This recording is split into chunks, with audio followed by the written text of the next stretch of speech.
आणि श्रीमंत भाऊसाहेब रंगारी गणपतीमध्ये येण्याचा एक वेगळा आनंद असतो, एक वेगळी भावना आणि श्रद्धा असते। कारण खरं पुण्यामध्ये सार्वजनिक गणेश उत्सव सुरू करण्यामध्ये श्रीमंत भाऊसाहेब रंगारींचा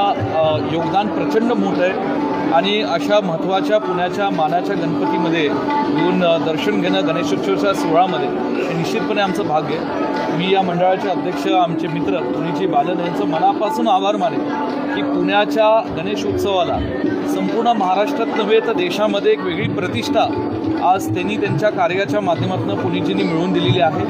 आणि या उत्सवाला एक वेगळं स्वरूप आणण्याचं काम केलेलं आहे। भाऊसाहेब रंगारीच्या सुद्धा या ट्रस्टचं जबाबदारी त्यांनी स्वीकारल्यापासून खऱ्या अर्थाने जे भाऊसाहेब रंगारींचं काम या स्वातंत्र्य लढ्यापासून ते पुण्याच्या या सार्वजनिक गणेशोत्सवामध्ये राहिलं आहे ते समाजापुढे मांडण्याचं काम पुणेजींनी आणि त्यांच्या सर्व सहकार्यांनी केलेलं आहे। मी सन्माननीय माझे मित्र पुणेजी बालन यांचेही मनापासून धन्यवाद मानेन आणि या गणेशोत्सवाच्या निमित्ताने सर्व पुणेकरांना आणि भाऊसाहेब रंगारी सार्वजनिक गणेशोत्सव मंडळाच्या सर्व कार्यकर्त्यांना मी माझ्या मनापासून सदिच्छा शुभेच्छा